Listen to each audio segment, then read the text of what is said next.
Está começando mais um Jogando Dados, um podcast sobre economia política da comunicação.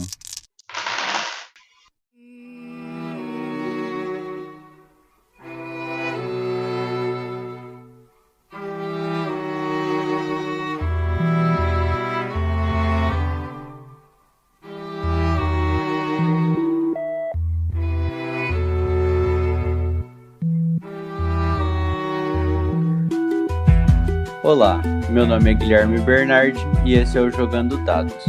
Nesse podcast partimos da economia política da comunicação, ou, se preferirem, da crítica da economia política aplicada à comunicação. Nessa abordagem, a comunicação é entendida como uma forma social, assim como a mercadoria, o dinheiro, o direito e o Estado, e por isso também é parte da estrutura da sociedade capitalista. Este episódio marca a transição para uma série que estamos planejando desde o início do Jogando Dados. A partir de hoje, durante algumas semanas, nós trataremos, seguindo por diferentes temáticas específicas do trabalho, categoria fundamental para quem estuda numa perspectiva marxista. Mas antes de entrarmos um pouco no tema, vou apresentar aqui a nossa bancada, começando pela nossa nova integrante, agora com presença fixa aqui. Tudo bem, Gabriela? Oi, Guilherme. Oi, Anderson e Manuel, como vocês estão? Tá tudo bem. Vamos ver se eu dou conta de jogar dados hoje com vocês. Claro que dá conta, sim. Obrigado aí, Gabriela, pela presença. E você, Anderson, como estão as coisas por aí? A resposta de sempre necessária pela quarentena. Todo mundo continue no isolamento social, quando sair máscara, distanciamento, enfiar álcool em gel. E vamos discutir um tema extremamente relevante, né? Na verdade, começar a discutir isso, né? Boa noite para todo mundo que está gravando agora, né? Gabriela, Guilherme, Manuel, bom dia, boa tarde. E espero que a gente tenha bons motivos mais à frente quando vocês estiverem escutando o podcast. É isso. Exatamente, é o que nós estamos esperando sempre, né? E aí, Manuel, como estão as coisas? Tudo certo? Tudo melhorando num aspecto que para mim é crucial, que é o frio. Se bem que hoje deu uma chuvinha, aí ficou nublado, a temperatura baixou de novo. Então, o calango aqui do Cerrado, no sul do país, passou a última semana sofrendo horrores de frio. Agora deu uma melhoradinha. Fora isso, quarentenado. Então é nóis. Poderia argumentar que aqui tá esfriando, então quer dizer que tá melhorando também. Mas, enfim, né? Discussão para outro podcast outro dia. Bom, então, como foi falado antes aqui das apresentações, nós vamos falar sobre o que é trabalho para a economia política da comunicação e a importância e centralidade desse conceito nas pesquisas e nos debates, e daí desenvolver o tema até chegar em alguns erros de leitura e abordagens que veem trabalho em tudo o que fazemos, inclusive, por exemplo, como a gente mencionou no podcast sobre os dados do Jogando Dados, no uso de redes sociais. Anderson, o que é trabalho para EPC? Uma pergunta bem abertona para a gente começar a discussão. A gente tem 3 horas para falar, mas brincando. Então, Guilherme, é um conceito, a gente considera como uma das categorias fundamentais da crítica à economia política, para além da EPC, que é entender o trabalho como parte fundante, né, do ser social, parte fundante do ser humano, e que é ele que faz com que a gente possa alterar a natureza e transformar a nossa própria realidade ao mesmo tempo, né? Isso que trata o materialismo histórico e dialético nesse processo de trabalho. Então, o homem atua sobre a natureza ao mesmo tempo que ele está se modificando e as gerações podem evoluir a partir disso. De forma geral, é isso, mas considerando que, né, como você já lembrou, a natureza que se transforma tem que ter alguns limites, né, sobre como é esse processo de transformação. Aí entrariam outros campos de discussão sobre o que é produzido a partir disso, qual o valor de uso, qual é o valor que a mercadoria traz, como se transforma em valor de troca. Enfim, daria para ir para uma série de caminhos possíveis, porque até mesmo a própria obra do Marx, aí, para tratar de trabalho e mercadoria, o ideal é ir para o Capital mesmo, né? No livro 1 tem vários momentos sobre esse trabalho, mas há outros outras obras também, né, outros volumes do próprio Capital que tratam disso, considerar esse processo mais geral, que foi a definição que eu dei agora, mas também as questões específicas que o Marx vai tratar ao longo do Capital, né, ao longo desse grande trabalho, que aí consideram outras particularidades, né? Então ele vai dizer, por exemplo, que o trabalho atua também, né, não só para transformar a natureza, mas essas mercadorias também são para questões voltadas à imaginação, enfim, ao lazer, ao intelecto. Claro que, enquanto categoria, tendo uma série de limitações, dependendo se você é mais ortodoxo ou se você é mais heterodoxo, ou se você só faz uma interpretação complicada a partir da evolução técnica, né, tecnológica. Mas eu acredito que seja essa definição mais geral para quem quiser se aventurar a isso. O capítulo 5 do livro 1 do Capital trata especificamente dessa questão da natureza e como isso se dá, e aí mais à frente, os capítulos mais à frente, mesmo no livro 1, ele vai começar a especificar para tratar de trabalho no modo de produção capitalista, né? Que aí é um outro processo, e dentro do modo de produção capitalista há algumas atualizações que a gente vai tratar também, né, nos próximos episódios. A ideia é ser uma série bem completa, né, pra gente entrar nesse campo que, como a gente vem conversando e já apresentamos em alguns episódios marginalmente, é até motivo de... É até motivo não, né? É motivo de vários dos embates dentro do campo, né, da comunicação e da economia política, da comunicação, da crítica da economia política. Manuel, pegando isso que o Anderson falou, voltando à prova do Marx e olhando para a EPC, como que o trabalho aparece na EPC, começando por lá? Eu lembro, por exemplo, que quando eu fui começar a fazer as leituras, tem um texto do Dallas Smith que fala da mercadoria e audiência, e depois a discussão vira sobre quem produz a mercadoria e a audiência, né? Se a audiência trabalha, se a audiência não trabalha, enfim. Eu lembro que começa por ali já uma discussão acerca do trabalho. Tá correto pensar por aí? Então, Guilherme, vamos pensar primeiro, abstraindo, por assim dizer, o que a gente pode chamar dos argumentos problemáticos do Dallas Smith. Mas pensando do ponto de vista de que esse artigo, que infelizmente a gente ainda não tem tradução em português, sobre as comunicações como um ponto cego no marxismo ocidental, então pensar esse artigo como uma espécie de um dos textos fundadores da EPC, duas características relacionadas, né, que fazem ele ser entendido como esse ponto de origem, ou um dos pontos de origem, é justamente porque ele trabalha com dois conceitos essenciais e relacionais, então, que é o de mercadoria e o de trabalho. De uma forma ou de outra, é mesmo possível dizer que as teorias da comunicação, até aquele momento, de fato, tivessem dado pouquíssima atenção, ou quase nenhuma, à dimensão do trabalho. Né? E ele vai observar por esses dois prismas, né? Então, tentar definir o que seria que um marxista começaria estudando comunicação, então ele arenga contra toda a perspectiva que ele chama de idealista, né? Porque se interessa pela mensagem, pela informação, tal, né? Ele diz que o marxista tem que se interessar pela mercadoria, e aí, ao falar da mercadoria própria, né, a indústria da consciência, que era o termo que ele usava, então que ele designa como a mercadoria audiência, ele vai tentar identificar então qual é o trabalho que produz essa mercadoria audiência. E aí, que é um passo importante, só que aí, enfim, ele comete uma série de problemas ou equívocos, vamos dizer, a partir disso, né? Então, a partir de tentar identificar esse trabalho, ele vai dizer justamente que a audiência que trabalha, né, nessa produção aí, o que é bastante confuso, para dizer o mínimo. Esse texto do Smith, ele é fundador, é importante ressaltar, porque como o cara era economista, então talvez isso já fosse uma visão interessante, diferente, né, sobre a comunicação, então por um prisma diferente.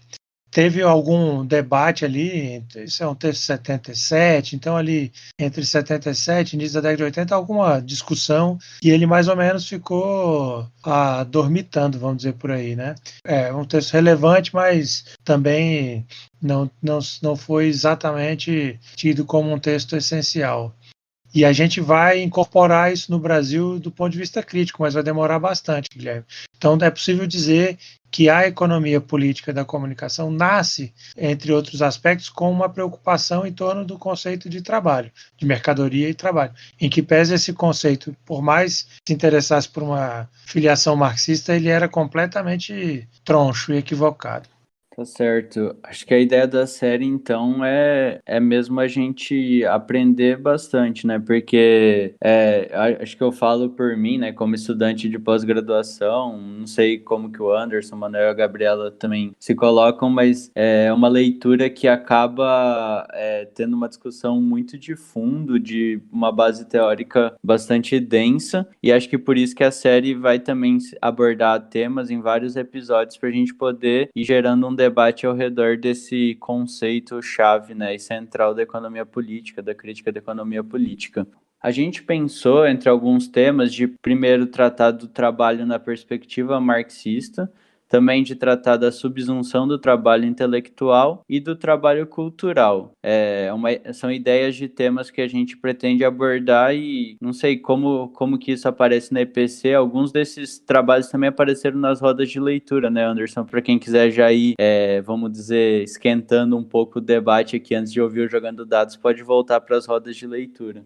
Isso, Guilherme. Já tem. A gente vem publicando também, né, no Jogando Dados, a série Dados na Mesa, que já foram 7 episódios, se não me falha a memória, que a gente trata também de uma série de um conjunto de discussões que tocam sempre na categoria trabalho, e como isso acaba sendo parte também, né, das nossas pesquisas.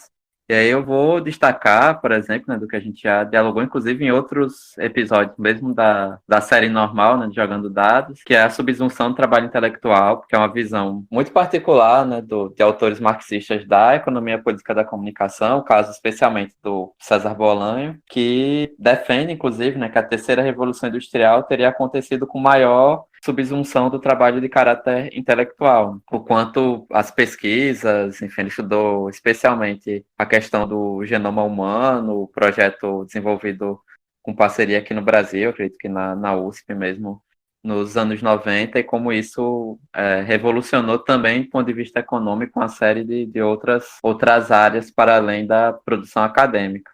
E é importante considerar, né, que nós somos pesquisadoras e pesquisadores e trabalhamos bastante, né, a partir dessa perspectiva. E aí entraria também outras coisas sobre o que é produzido, quem considera, quais autores marxistas consideram, por exemplo, a função de pesquisador ou de professor, e aí pesquisadora ou professora, enquanto trabalho no sentido marxista, né, aquilo que produz determinada mercadoria com valor de uso e que possa ser revendido, enfim. Como a gente tem, mesmo na parte de ensino, o crescimento absurdo, né, dos anos 90 para cá, das empresas da educação, né, enfim, especialmente, primeiro, no ensino superior, e depois, para agora, né, nos últimos anos, para o ensino básico, com centralização de mercado nisso, enfim, acordos sendo feitos para flexibilizar o trabalho do professor de universidade federal, né, com o Marco Civil da Ciência, ainda, acho que 2014, 2015, com propostas para flexibilizar financiamento até de cientistas, né, que projetos para que o Brasil possa financiar pesquisadores de fora do país sobre questões locais, rolando, né, no meio de um monte de coisa do Congresso nesse momento. Enfim, já dá para ir para uma série de questões relativas à subsunção do trabalho intelectual, e creio que a partir do olhar da economia política da comunicação disso. E aí os jornalistas também, né, fazem um trabalho muito específico, né? Não à toa que a gente tratou no episódio de número 3, justamente disso com Carlos, né, das particularidades daquilo que é o trabalho jornalístico de forma geral, que também é uma forma de trabalho intelectual, de certa forma de trabalho cultural. Há uma tentativa de controle sobre esse tipo de trabalho, mas é mais complicado. Ao mesmo tempo, a digitalização de uma série de funções prejudica o trabalhador, que precisa atuar em diferentes áreas, e também, né, a geração de conteúdos informativos, né, informacionais, que são mediados por algoritmos hoje, né, dependendo da nota, lançamento de livro, clima e temperatura, enfim, esse tipo de coisa que você pode gerar automaticamente a partir de raspagem em site, né? E aí diminui a quantidade de trabalho. E trabalho cultural, quando a gente fala também, né? Não só o próprio jornalista, mas especialmente um músico, um ator, uma atriz, enfim, fazem esse tipo de trabalho. As pessoas que trabalham nos bastidores de apresentações desse nível, então, por exemplo, a gente vive um momento de lives o tempo inteiro no YouTube e tem as lives de uma cervejaria, e aí vocês vão saber qual é essa cervejaria, mas enfim. Eu vi live do Zeca Pagodinho e eu vi live do Skank, né, no Mineirão. Estruturas gigantes, assim, né? O Skank fez uma live no Mineirão, uma estrutura gigante, com LED demarcando o gramado do Mineirão e tudo mais, porque aqui no Brasil a live virou uma nova forma de apresentação de shows, né? Uma série de artifícios que chegam a impressionar, porque é um momento que tem que diminuir a quantidade de pessoas próximas umas das outras, né? Então, esse elemento na discussão sobre trabalho cultural, esse elemento é muito cotidiano, é contemporâneo, porque a gente vai desde as lives do Sesc São Paulo em casa, como foi a do último domingo com o Geraldo Azevedo, só voz e violão, microfonezinho, enfim, poucas pessoas, né? Alguém chega lá, monta e sai, até grandes estruturas para o que a gente tem de conjuntura de isolamento hoje, né? Então, isso também é interessante de se analisar, fora a expropriação, o que seriam os YouTubers, né, que não são necessariamente trabalhadores culturais até determinado ponto, mas depois eles passam a trabalhar especificamente, né, exclusivamente para essas plataformas ou para, a partir da função publicidade, trabalham para determinadas marcas nisso, né? Então dá uma série e uma imensidade de discussões que aí eu já, inclusive, puxo um pouquinho para vocês dois, Guilherme e Gabriela, de como vocês estão vendo tudo isso, né? Primeiro, do ponto de vista do profissional, né, e da profissional de comunicação, mas também nessas questões culturais de lives em tempos de pandemia. Bom, antes de falar disso, eu só queria fazer uma pergunta. É uma dúvida, eu acho que bastante gente da graduação, por exemplo, igual eu, pode ter. Eu, como estudante de graduação, comecei só agora a lidar com o trabalho mesmo, como sendo central e tal. Antes disso, as coisas que eu li era mais por interesse meu mesmo. Agora, por exemplo, é para criar um artigo, para fazer um artigo, para pensar, pensando nisso. Posso dizer que agora eu comecei a trabalhar com o trabalho? Bom, Gabi, porque a gente usa o termo trabalho para um bocado de coisa, né? E via de regra, é um termo que acaba servindo para explicar ou descrever qualquer atividade, né? Então, vamos fazer um trabalho da escola, ou então fulano publicou um trabalho, enfim, a gente usa esse termo com bastante variação, é um termo bem polissêmico. Então, quer dizer, pode, né? Você usar o termo nesse sentido, não há problema nenhum. Mas quando a gente está falando do conceito de trabalho, quando tem uma discussão específica, ou mais especificamente, né, vamos ser mais exatos, quando a gente está pensando num conceito marxista de trabalho, então tem especificidades que cabem avaliar, né? E eu acho que toda a questão que a EPC tem enfrentado hoje tem muito a ver com esta especificidade. Para ser mais exato, porque ao longo de toda a década de 90, com a ascensão de um certo pensamento de tipo pós-moderno, a própria ideia ou conceito de trabalho foi desmerecido como um conceito anacrônico, que não servia mais, não tinha mais nenhuma sustentação em nenhuma ordem. Você pensar no debate da própria sociologia do trabalho, nos anos 80, nos países centrais, também ela mesma entrou em crise como algo que não tinha mais nada a dizer para o resto do mundo, ou seja, como se a ideia do trabalho tivesse entrado em descrédito. É bom lembrar que no campo da economia, o conceito, né, a questão do trabalho não foi colocada inicialmente pelo Marx. Ela é, na verdade, uma temática que entra como um elemento para, digamos assim, dar conta de uma grande divergência no nascedor da própria economia política, né? Que era assim, de onde vem o valor? Então, se o valor vinha da terra, se vinha das coisas, até que, enfim, aquilo que são os economistas políticos ditos clássicos eles descrevem o trabalho como este, né? Aquele que produz valor, tal, né? Então o que produz valor é o trabalho humano, para ser mais exato. O Marx só vai, enfim, dar aquela famosa guinada dialética para este problema, tal, né? Que aí já são outros 500. Então, desde lá do nascedor da economia política, passando pelos anos 80 e 90, tal, né? Então, um desmerecimento em vários âmbitos do conceito de trabalho, ele retorna aí uma série de discussões e contemporaneamente está presente. Numa discussão agora mais recente, um debate sobre trabalho digital. O que a gente tem postulado, Gabriela, tem muito a ver com, digamos assim, um esforço, não é mera ortodoxia por ortodoxia, né? Mas um esforço de ter mais atenção aos aspectos fundamentais desse conceito de trabalho, né? Do ponto de vista da própria economia política, porque aí virou uma terra de ninguém, né? Você vê, primeiro ele se tornar um conceito essencial para a economia política na passagem do século XVIII para o século XIX como aquele que produz valor, aí passando pelo Dallas Smith. E hoje, por exemplo, na figura de um trabalho muito reconhecido, né, internacionalmente, como o do Christian Fuchs, retorna uma ideia própria lá do Dallas Smith de que qualquer atividade humana é trabalho.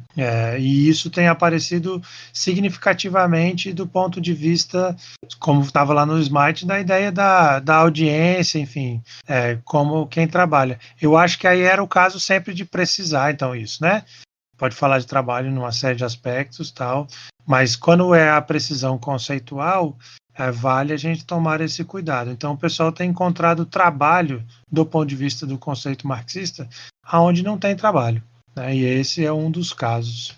Bom, e eu acho que mesmo quando a gente entra no conceito, é um tema bem complicado, porque como é o centro do capital e tal, é difícil separar de tudo e pensar no trabalho aqui. Inclusive o Fux mesmo, ele comete alguns erros, sei lá, alguma coisa, algum equívoco quando trata disso, né? Eu acho que é um assunto bem polêmico, mas algo do tipo. Acho que sim, se me permite comentar, quando eu comecei a ler sobre, eu comecei lendo os textos do Dallas Smith, depois fui ler uma série de artigos lá de 2014, 2015, que envolvia réplicas e discussões envolvendo Marcos Dantas, César Bolanho e Eloy Vieira, César Bolanho e Christian Fuchs. Nessa discussão sobre quem produz a mercadoria e a audiência, sobre se a gente, utilizando os sites de redes sociais, a gente estaria trabalhando, e num primeiro momento me pareceu muito correto pensar que a gente estava trabalhando usando os sites de redes sociais, porque a gente tinha algum tipo de interação, não era somente uma passividade, né? No caso pensando nos meios de comunicação de massa, digamos, que a gente só sentava e assistia, né? De repente você tá lá digitando, compartilhando seus dados e tal. Enfim, num primeiro momento me pareceu muito interessante. Escrevi um artigo para o Intercom Júnior fazendo uma revisão bibliográfica desse debate e me posicionando próximo à abordagem do Fuchs e do Marcos Dantas, né? Depois de um tempo, fui lendo e me parecia mais para mim, né, compartilhando o meu caso, parecia mais uma posição política de se afirmar trabalhador e tal, mas não ajuda muito digamos, essa visão ideológica num debate científico, né, eu acho, colocando dessa forma, né, porque lendo o trabalho do Fuchs e você vê lá uma coisa tipo assim, todo mundo que está nessa cadeia de trabalho digital, desde o cara que retira minério na África até o cara que está usando o Facebook em tal lugar, é parte da indústria digital e por isso a gente precisa se unir e derrubar o poder das plataformas e tal. E você lê aquilo e até dá certa empolgação, né? Lembra, de certa forma, o espectro que rondava a Europa, se pudesse colocar assim, dessa forma, né? Mal comparando o Fuchs ao Marx, né? Claro, com um peso maior para o Marx. Mas só para voltar aqui para o debate, acho que é isso que o Manuel falou um pouco, que a gente tem que prestar, o Anderson também, a Gabriela, que a gente tem que prestar atenção onde está o trabalho do sentido de produção de valor. Eu não sei direito isso, se vocês quiserem especificar um pouco mais sobre a discussão entre trabalho produtivo, trabalho improdutivo, depois vamos entrar em outras perspectivas também. Mas falando do caso do jornalista, se a gente lembrar o episódio que o Carlos, os dois episódios que o Carlos teve presente, ele falou, por exemplo, que de repente tudo que precisava de que vários jornalistas fizessem trabalho, uma coisa mais manual, tal, apurasse, de repente tudo isso vai sendo condensado em máquinas e o trabalho do jornalista, ele é, de certa forma, marginal, né? Porque se a gente pensar em todos os softwares de edição e tal, e se eu não me engano, isso daí se encaixaria como algo do tipo trabalho morto nas máquinas, enfim. Acho que tem várias perspectivas e muitas coisas, até a gente vai começando a ler, vai tentando encaixar as ideias e aprender com os vários temas. Mas acho que da parte do jornalista, o que é interessante prestar atenção, falando dos nossos casos, é que todo um trabalho, digamos, manual, que precisava de muita gente para fazer, para diagramar, para tudo mais, para editar, para tirar foto, para revisar texto, isso tudo vai sendo substituído por máquinas, né? Por automação, não só automação, mas computador. Isso, eu acho que a gente não percebe o tanto de diferença que isso faz, né?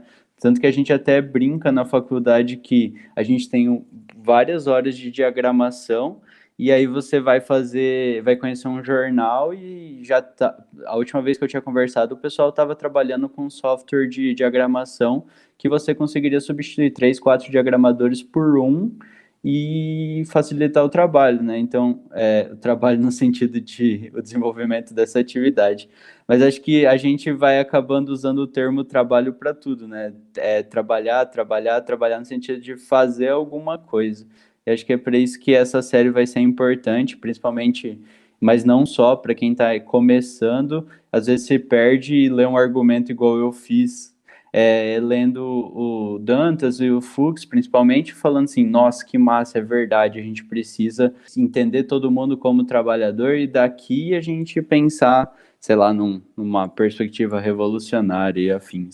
Anderson, Manuel, Gabriela, posso apresentar os próximos temas que a gente pensou? Mais algum comentário sobre essa parte? Querem complementar?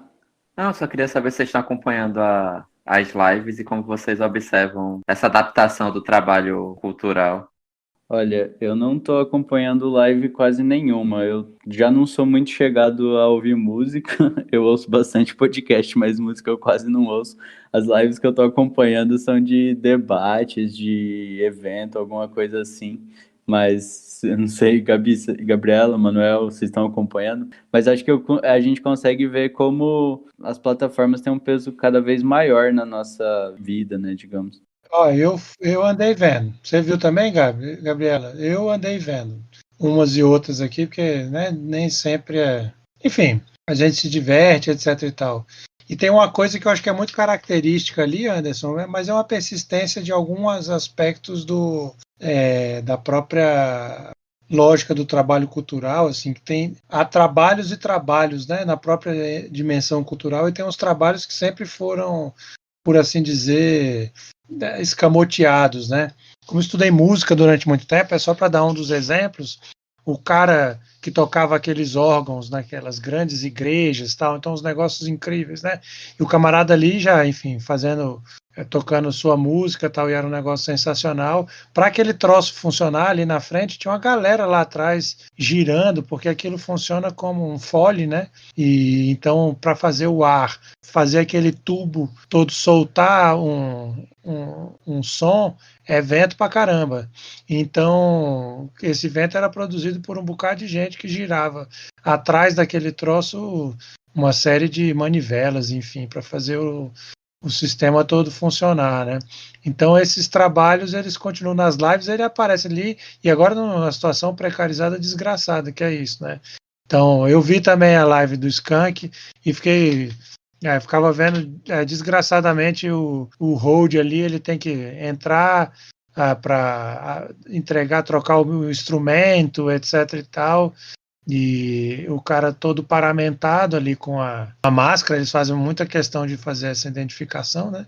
Que tá todo mundo bem, etc. Mas ele toca os instrumentos, o cara fala lá em cima dele, reclama, então tem uma dimensão aí super complexa, quer dizer, tem um bocado de trabalho rolando aí, né, nessas dimensões, e óbvio, o que os caras estão aprendendo tem a ver com aspectos que a EPC também estudou bastante, que vem a partir daí, né, das funções publicidade, propaganda e como é que isso está sendo desenvolvido. E você, Gabriela, que live que você andou vendo? Eu não vi muitas também, mas eu vi umas, e uma coisa que me deixou curiosa foi o fato de ter uma automatização dentro dessa automatização mesmo. Por exemplo, numa live, a gente é acostumado, por exemplo, do Skank que vocês viram, ele trocava instrumentos e tal. E é engraçado pensar que tem de muitos DJs que eles, para fazer a música, eles fazem de uma forma que é completamente ali no automatizada. Então, é uma coisa que eu achei mais, tipo, mais Tá muito fácil ser DJ de pendrive, né? Se a gente for perguntar, acho pro pessoal que foi DJ há muito tempo, ter que mexer com disco e tal, DJ de pendrive eu consigo ser, mesmo sem ouvir muita música. então, é isso aí. Tá muito fácil ser DJ e, tipo, enquanto tem uns lá que estão se esforçando pra trocar os instrumentos, pra trazer outro instrumento e tal, o DJ tá ali, só fazendo o trabalho dele, sendo meio fácil, né? Ai, culpa os DJs aí, mas é isso. E você, Anderson, tá acompanhando muita live por aí? Você jogou a pergunta, o que que você acha das lives? Então, eu acompanhei algumas das que eu citei, né? Do Skank eu peguei já na metade final, Geraldo Azevedo eu vi todas. Mas, assim, o que eu acho interessante, a gente tem discussões, tem grupos que trabalham especificamente com a economia política da música na área, né? Principalmente o trabalho da Verlane Aragão Santos, lá em Sergipe. Mas é importante a gente observar também do ponto de vista de mercado, que acaba sendo uma alternativa. A do Skank estava lotada de patrocinadores, né, diferentes marcas, acho que foi a que eu vi mais patrocinador. Tinha aqueles telões, as placas publicitárias mais novas, né, que são digitais. Fizeram atrás deles e propaganda em cima de propaganda. Ainda auxiliavam, claro, umas 2 ou 3 instituições sociais. Mas é curioso como a indústria, que já vinha, no caso da música, já tinha se reinventado do disco para o controle de show e migrou para os álbuns, EPs e músicas nas plataformas digitais, especialmente o Spotify, como se adaptou relativamente rápido para uma lógica de shows particulares, né? Shows a partir de uma plataforma como o YouTube, que tem tem um pouquinho de participação, com comentários aparecendo, mas é totalmente diferente de modelos anteriores, né? Se a gente for pensar, já que havia todo o movimento fora do Brasil e aqui também, de shows mais intimistas e tal, você tem os shows intimistas, né, dentro da casa do cantor, só que você na sua casa, e tem os grandes shows, você na sua casa, né? Então, dá para analisar e puxar vários temas de pesquisa via economia política a partir disso, né? Mas especialmente de como esse mercado se adaptou e partindo para diferentes modelos. Você tem a Tereza Cristina, né, cantora de samba lá do Rio, que ela faz conversas no Instagram, mas também já conseguiu fazer alguns shows no YouTube, fez no sábado passado, e conseguiu, no meio disso tudo, né, num trabalho quase que de influenciadora digital, porque ela estava usando o Instagram dela, com participações de cantores e tal, conseguiu a primeira marca para patrociná-la, né, por conta, enfim, é uma cantora negra, de samba, de origem periférica e tal, que só agora conseguiu um patrocinador individual, né, alguém que patrocine a ela, não necessariamente um projeto musical. Enfim, daria para. Não somos especialistas nisso, mas daria para trazer uma série de pontos a partir da questão do trabalho e como a indústria em si se aproveita de uma adaptação do trabalho nessas condições atuais. Com certeza, né? Até eu acho que isso dali chegaria nos pontos que já eu li alguma coisa, mas sobre padronização de gosto, sobre algoritmo recomendando coisas depois, né? Que daí entrariam em outras questões ainda, para além dessa questão, digamos, da organização e da estruturação do evento por si só. Bom, então, além desses primeiros tópicos e possíveis abordagens que a gente comentou aqui nessa primeira parte do podcast, que vão voltar aqui nessa série sobre o trabalho que estamos fazendo aqui no Jogando Dados, tem outras questões muito importantes, que são as questões de gênero do trabalho cultural, a comunicação e o trabalho em fábricas autogestionadas, que é um tipo de pesquisa que existe, a gente está tentando trazer aqui para ser mais um ganho para nossa série sobre trabalho aqui no Jogando Dados. E tem também uma questão que está bastante em alta, né, principalmente agora no isolamento social, várias pessoas pensando sobre, digamos, a importância e a necessidade do seu trabalho, né, que parte daquela discussão no livro que foi publicado em inglês com o título Bullshit Jobs, né, que foi traduzido como Trabalho de Merda. A gente estava até comentando, Emanuel, num grupo do mestrado, que na Itália saiu uma notícia que as pessoas que estivessem isoladas e precisassem trabalhar teriam que comprovar a necessidade da atividade que eles realizam, né? Tipo, a essencialidade delas, né? E a gente até falou, são poucas as atividades que a gente parar para pensar são realmente essenciais, principalmente num momento de pandemia, né? A gente começa a pensar em algumas coisas que o pessoal está vendo como essencial, e não só isso, mas outros trabalhos que a gente olha e fala, isso daí é simplesmente para ocupar alguém, para ter uma relação de trabalho, né? Você lembra dessa notícia que a gente até brincou lá no grupo, Manuel, que teria que falar e falar assim, nossa, meu trabalho é importante, por isso eu posso ter flexibilização do isolamento? Aquele foi um dos momentos, dos atos falhos, por assim dizer, dos governos, né? Ainda mais nesse momento de crise, essa coisa fica de uma maneira gritante, né? Então, o governo italiano ainda ali meio perdido com relação ao aumento exponencial do número de infectados com coronavírus, aí apareceu com essa, assim, só pode ir trabalhar quem justificar que o seu trabalho é imprescindível. E aquele era um momento inacreditável, né, dessa história, porque é uma dessas expressões do que o David Graeber, né, que é o autor do Bullshit Jobs, então observa, né, como seu tema, né, sobre o trabalho de merda. E esse tema do trabalho de merda, ele tem tudo a ver com uma discussão relativa ao âmbito da comunicação e da informação, e mais especificamente com a economia política da comunicação. Porque, veja bem, o elemento central desse processo tem a ver com aquilo que é um elemento chave das discussões da EPCLI a partir dos anos 70, e agora mais especificamente sobre a internet, etc. e tal, que são esses processos que se chama genericamente de desemprego tecnológico, né? E que, na verdade, isso está exposto como argumento desde o do Capital do Marx, né? Então, a ideia da mais-valia relativa, então, que é a aplicação tecnológica da ciência, tal, por meio da maquinaria, visando o aumento da produtividade, etc. O quanto isso tende a eliminar trabalho humano, mas o ponto de vista do Marx, e isso é o ponto de vista da economia política quase como um todo, é a ideia de que esse trabalho humano substituído por tecnologia, então esse desemprego tecnológico, ele migra para outros setores. O argumento do Graeber tem a ver um pouco com dar mais uma volta nesse parafuso, que é entender que esses trabalhos, quer dizer, enfim, os seres humanos, né, trabalhadores foram todos migrando para outras atividades, até que eles chegaram em atividades, essa é a história do século XX, por assim dizer, né?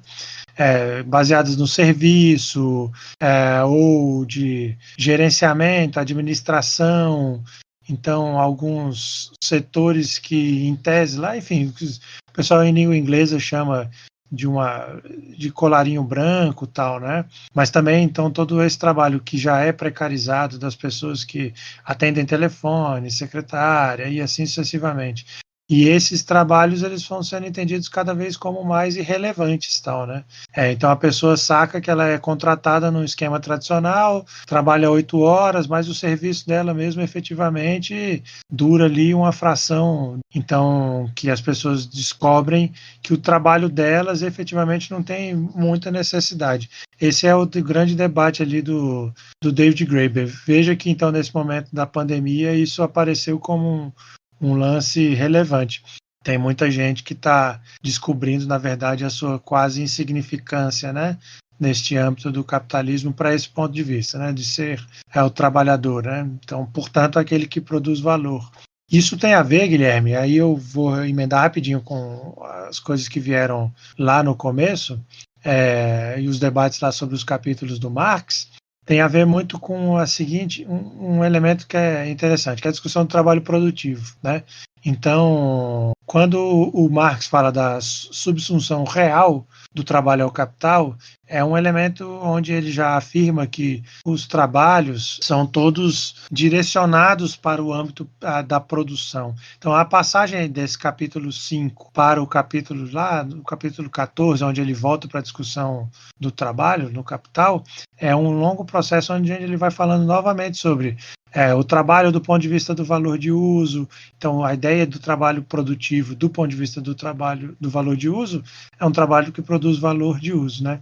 Então, quando fala de um trabalho do ponto de vista do valor, ou mais especificamente da autovalorização do valor, que é o fundamento do capital, então um trabalho produtivo é o trabalho que produz valor, né? Então, quando ele fala no capítulo 14 do processo de subsunção real, então ele já está falando de um outro aspecto, é não vendo mais o trabalho, um trabalho isolado, mas vendo, vamos dizer assim, o trabalho como um sistema de trabalhos, o capitalismo propriamente dito, né? Então, como todos os trabalhos convergem para a produção de valor, num sentido ou no outro. Então, todos esses outros trabalhos também substituídos pela maquinaria, pelos processos de automação, que é a chave aí da discussão da chamada produtiva, vão dar em jogo essa discussão que é muito relevante do Graeber sobre os trabalhos de merda. Eu acho que a EPC tem muito a oferecer sobre este assunto, inclusive emendando também com a discussão que o Anderson lembrou sobre o trabalho cultural, etc. E eu tenho a plena convicção de que isso se emenda significativamente com outras discussões com relação à dimensão das questões de gênero e os aspectos da reprodução do trabalho. Acho muito pertinente, né, a gente pensar por ali, só trazendo mais uma questão. Às vezes parece que a gente discutindo a questão do trabalho está fazendo uma defesa do trabalho ou de uma relação de trabalho. Não é bem isso. É só que acho que a gente tem que se confrontar com uma situação na qual a tecnologia e a automação e a incorporação de tecnologia aos processos produtivos e aumento de produtividade gera também desemprego e uma série de outras questões com ela, né? Então, quando a gente discute trabalho por essa perspectiva, não é também uma defesa do trabalho de que todo mundo tem que estar empregado trabalhando CLT e tal. É claro, né, que são importantes essas discussões, condições de trabalho, direitos, enfim, coisas que passaram, por exemplo, na questão do jornalista, nas discussões com o Carlos, gente que ia lá no Palácio do Planalto, mas às vezes tem certas pessoas que viram e falam, não, mas esse tipo de trabalho é ruim, as pessoas com a tecnologia vão sair do trabalho braçal, do trabalho manual e vão se reposicionar no mercado em melhores vagas e tal, e quando a gente olha para isso, na verdade não, né? Então daí você vê que um monte de gente desempregada ou tendo esse tipo de trabalho de merda que tá lá cumprindo horário e a pessoa tá totalmente infeliz e prefere, por exemplo, trabalhar mais horas no Uber porque é um negócio legal, né? Entraria, por exemplo, uma discussão do tipo gamificação, que você tá jogando e cumprindo tarefas diárias. Mas enfim, Anderson, você tinha pedido a palavra aí, pode tocar. Não, a gente está discutindo muito bem, claro, a ligação direta com o conceito de trabalho, enfim, uma nova forma de extrema precarização do trabalho, de uma forma de exploração ainda maior do trabalhador, mas assim, interessa muito bem a quem estuda a partir do perfil da comunicação, das plataformas digitais, porque isso é mediado por uma plataforma digital, né? Então, Por exemplo, a gente tem isso, alguns autores denominam como uberização, mas tem gente já que critica, porque uberização estaria centralizando numa empresa quando as plataformas digitais para esse tipo de serviço, como o iFood, no caso de comida, Rappi e por aí vai, também atuam da mesma forma, né? Exploram a partir do mito do empreendedorismo. Então, se eu faço comida em casa, eu posso colocar desses aplicativos e ele vai me ajudar a encontrar o consumidor. Se eu sou motorista, estou desempregado, eu tenho um carro, eu vou lá e utilizo o meu carro para trabalhar enquanto motorista desse tipo de serviço. E por aí vai, né? Tem as empresas de táxi reproduziram também aplicativos, enfim, o Uber atua de um lado para fornecer serviço de transporte, e por outro, entrega comida também.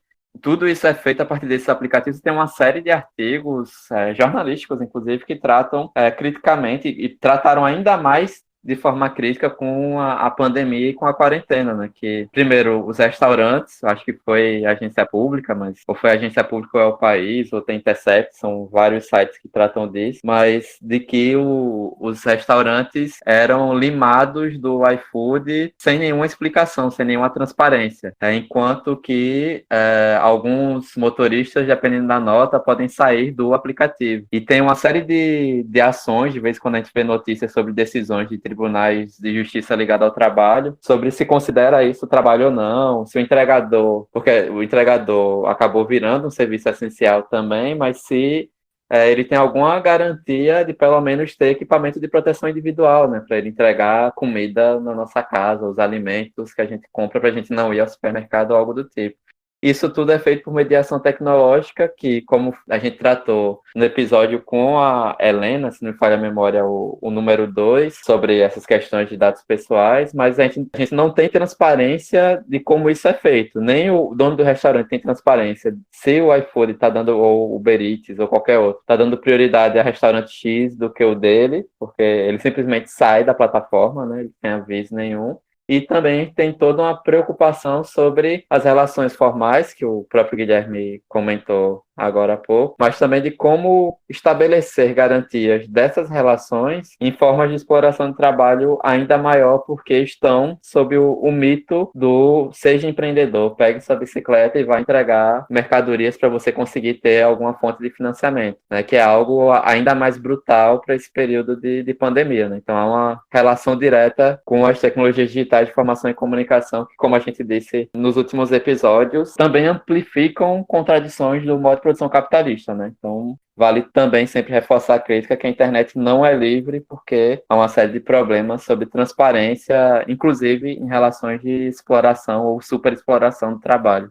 E como que aparece a questão de gênero no trabalho cultural, por exemplo, Gabriela? Bom, eu acho que a questão de gênero no trabalho é extremamente importante, né? A partir do momento que a gente discute o trabalho em si, a gente vai discutir também o gênero no trabalho.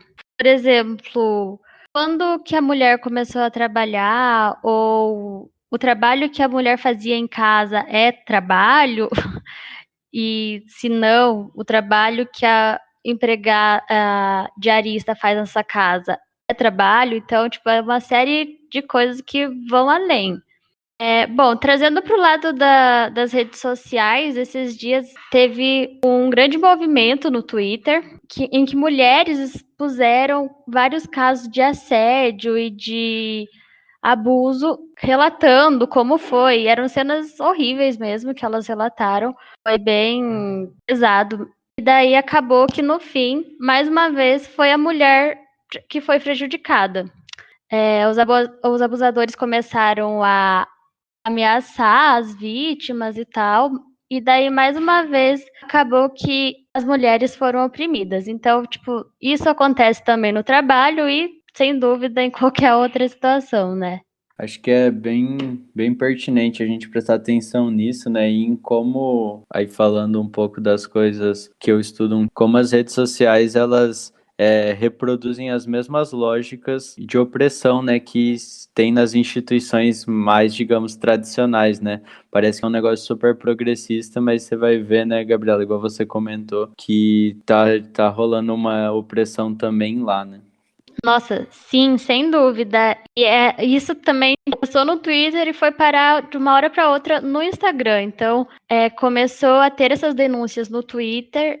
Aí, os caras que abusaram começaram a postar foto, tipo, nude e tal, das meninas no Instagram. Então, é uma coisa que, tipo, vai muito. Quando tá nas redes sociais, vai muito rápido também. É só para complementar, né, das coisas do nosso espectro político, enfim, da centro-esquerda.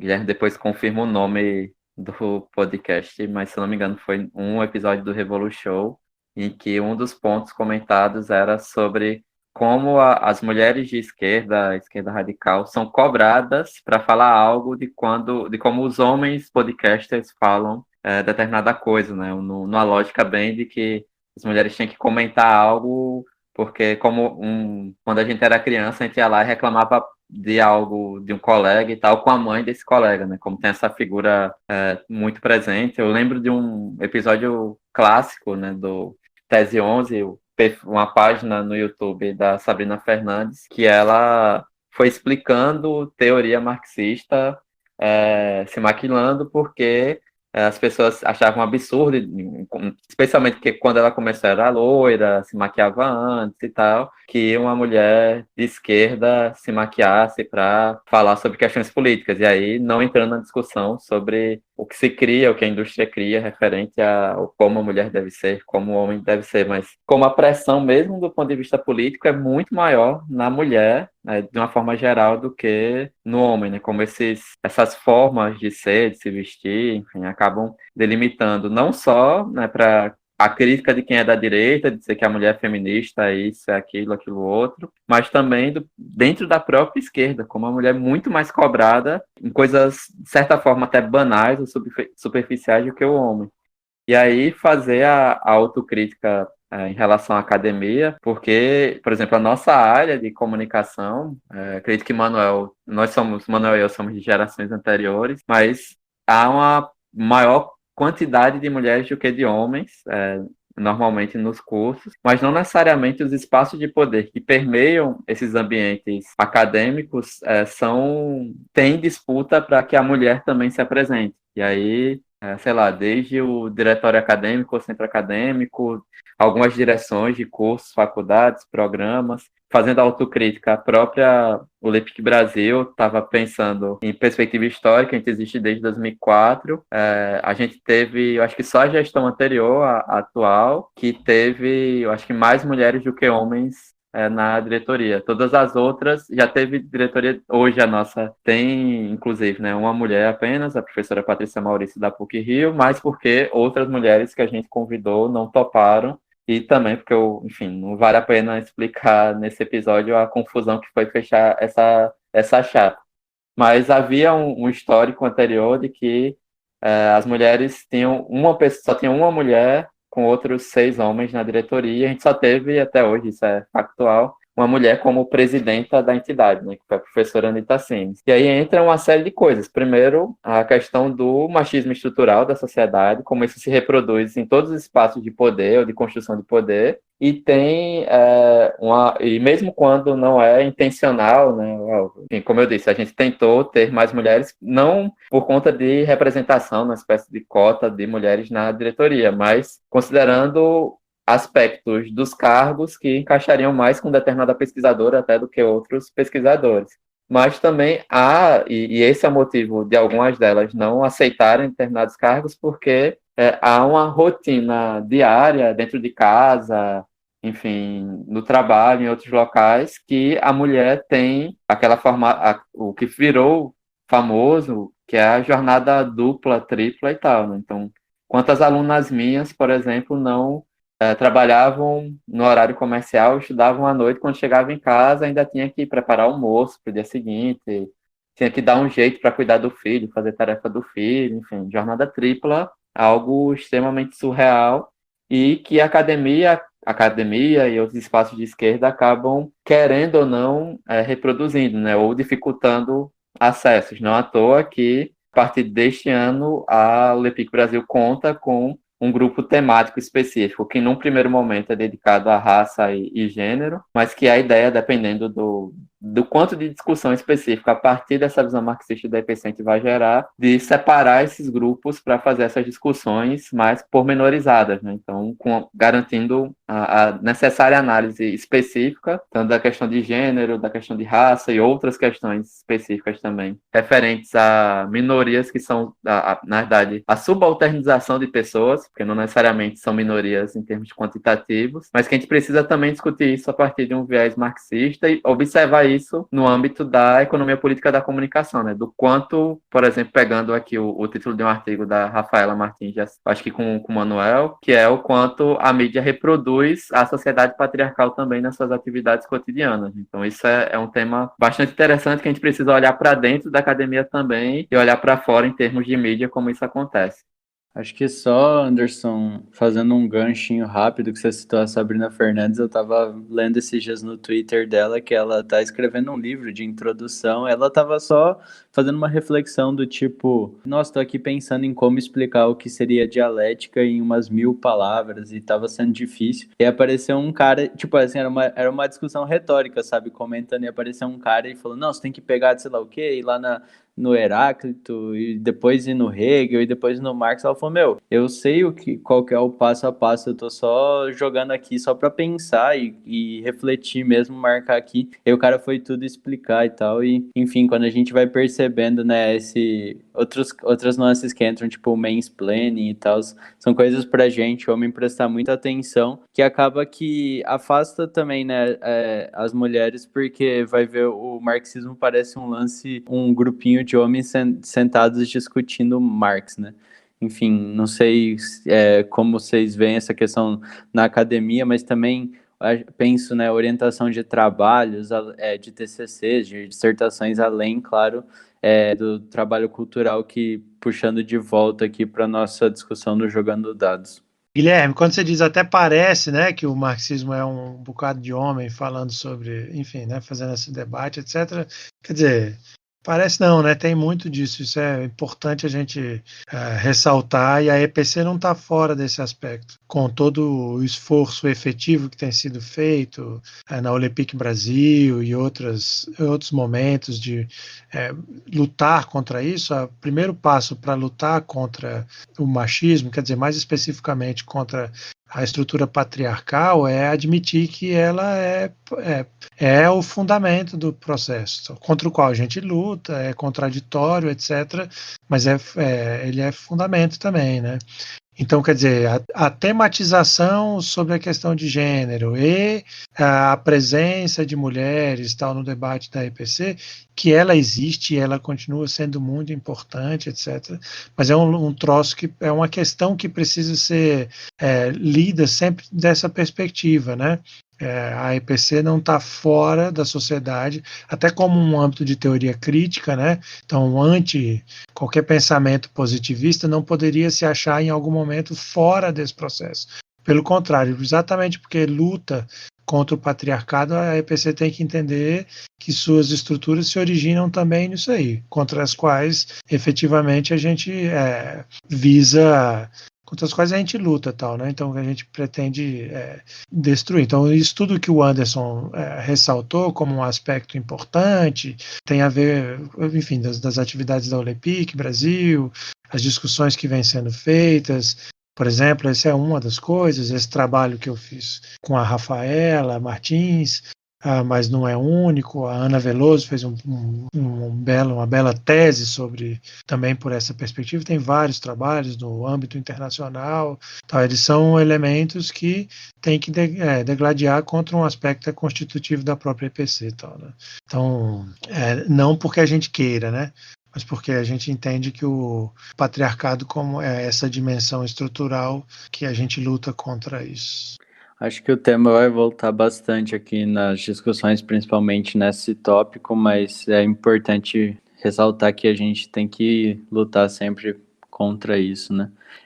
Gente, só encerrando aqui, eu queria saber se vocês queriam deixar alguma dica de leitura inicial, tem algum texto fácil, algum macetezinho aí pra galera que queira dar uma lida ou além de ouvir, claro, os episódios aqui do Dados na Mesa? Guilherme, talvez uma das formas um dos textos aí legais para entrar nessa discussão sobre o trabalho produtivo, enfim, o conceito do trabalho no Marx, é um livro muito interessante, escrito pela Vera Cotrim, chamado Trabalho Produtivo em Karl Marx, Velhas e Novas Questões. É um livro publicado pela Alameda Editorial em 2012. Interessante, então fica aí a recomendação, depois a gente deixa aqui na descrição certinho o nome do livro, a referência dele, até se tiver, dependendo, um linkzinho aí. Ficamos por aqui nesse primeiro episódio da série sobre trabalho, queria agradecer a presença de todo mundo aqui e dizer que vai ser um aprendizado também, principalmente acho para mim, para Gabriela, né? Mas claro, sempre tentando ler mais, porque até brincar aqui por fora que para começar tem que ler o Capital, mas acho que tem que se preparar um pouquinho antes para depois encarar o velho, né? Valeu, Anderson, pela parceria, pela presença aí mais uma vez aqui no Jogando Dados. Se cuida. É isso, valeu, Manuel, Gabriela, Guilherme. Já mostramos que tem um monte de coisa para falar e, inclusive, começar para mandar um agradecimento para quem nos escuta, né? Um amigo da época do movimento estudantil, de UFAL, Homero Dionísio, que é doutorando em educação na Federal do Ceará, e a Marta Alencar, que é mestranda em comunicação lá da Federal do Piauí. O Homero sempre manda relatos, já declarou amor aos 2 episódios relativos ao Carlos Figueiredo. A Marta que mandou um áudio muito massa semanas, acho que alguns dias atrás também, que escuta, que destaca a importância que vem sendo o Jogando Dados e a série em paralelo Dados na Mesa, para a galera que está se formando agora, né? Então, esse é o nosso objetivo quando o Manuel e eu pensamos nisso ainda em setembro do ano passado, é provocar discussões, claro, numa perspectiva que a gente tenta deixar que seja extremamente óbvia e clara para todo mundo, mas de uma maneira que a gente possa trabalhar os conceitos e as questões conjunturais. Então, é muito importante ter esses relatos de pessoas que não necessariamente constroem as nossas atividades de EPC no dia a dia, ainda que a Marta estude a partir da economia política, da comunicação e a vertente relativa ao jornalismo. Valeu mesmo. E é isso, sigamos. Valeu, Manuel, pela parceria mais uma semana, Jogando Dados rendendo, então, como o Anderson falou, bons reviews aí de gente qualificada. Guilherme, conversar contigo, com o Anderson, com a Gabriela, sempre é uma ótima oportunidade, o pessoal está dando retorno, isso é bacana também, cumprindo a tarefa, que é a missão que tem a ver com essa lógica aí da produção científica, da produção do conhecimento, e esse debate sobre o trabalho, tenho a impressão que vai render bastante, é um dos temas relevantes agora em questão, toda essa discussão. Quer dizer, a pandemia jogou um molho nesse elemento, né, por conta de, digamos assim, novas maneiras, né, de lidar com esse sofrimento, principalmente por o crescimento do comércio digital e tal. Então, tem todo um lance do trabalho aí envolvido, e aí isso está na pauta do dia, e a economia política da comunicação tem muito a oferecer nessa discussão. É isso aí, sigam quem puder se cuidando, quer dizer, quarentenado, né? E todo mundo se cuidando na medida das suas possibilidades. Abraços. Valeu, Manuel, valeu, Anderson, e claro, né, Gabriela, obrigado aí por vir fazer o papel junto comigo de ouvir e aprender bastante sobre o trabalho e também sempre de estudar, fazer o Jogando Dados acontecer. Obrigado pela presença mais uma semana e pela parceria também. Valeu, Gui. Obrigada, Manuel. Obrigada, Anderson. É sempre bom aprender. Com certeza eu e o Guilherme vamos aprender muito nessa série de trabalho aqui. E é isso, mulherada, vamos à luta, mesmo que seja em casa. Eu também vou aprender com vocês, né? Caramba, vamos todos aprender, espero. Pois é, tem isso, né? É porque a proposta de construção teórica e científica é no diálogo, na análise do dia a dia, e cada um tem sua experiência, cada uma tem sua experiência também, né? Então, a gente aprende muito com vocês também no dia a dia. Pô, e com essas belas mensagens aí, nos despedimos. Nos vemos na próxima semana, então, com o início da série sobre o trabalho. Claro, né? Começamos já nesse episódio, mas com o início da série buscando tópicos mais específicos e destrinchando eles. Não se esqueça que você pode deixar perguntas, dúvidas ou sugestões em um dos nossos canais. Você pode mandar um e-mail para o jogandodadospod@gmail.com, pod é POD, ou enviar perguntas para o nosso Facebook, facebook.com/jogandodadospodcast, nosso Twitter, @jogandodadospod, ou o nosso Instagram, @jogandodadospodcast. As referências usadas nesse episódio, da dica que o Manuel deixou aí de leitura para quem quiser começar a ler sobre trabalho sem ir direto no Capital, estarão aqui na descrição do episódio e o texto para a próxima roda de leitura também. Não se esqueça de assinar o podcast para ser notificado quando o próximo episódio for publicado. Estamos em agregadores de podcasts como Spotify, o Apple Podcasts e o Google Podcasts. Mesmo assim, compartilhe, passe adiante a mensagem do Jogando Dados para não deixar que os algoritmos e as bolhas restringam quem nos acompanhe. Ajude a divulgar e recomendar para amigos, amigas, companheiros que curtem a área e querem saber mais sobre o tema. O Jogando Dados é uma produção da parceria Cubuel, Laboratório de Estudos sobre Comunicação e Crise do Capitalismo da Universidade Estadual de Londrina, e CPCom-UFAL, Crítica da Economia Política da Comunicação da Universidade Federal de Alagoas. Esse episódio teve produção e edição de Anderson Santos, Gabriela Fernandes Silva, Guilherme Bernardi e Manuel Dourado Bastos. A arte que ilustra o podcast é de Davi Fiuza. As artes para divulgação e as atualizações das redes sociais são de responsabilidade de Gabriela Fernandes Silva. Até a próxima semana e, mais uma vez, fique em casa. Technologic. Buy it, use it, break it, fix it, trash it, change it, mail, upgrade it, charge it, point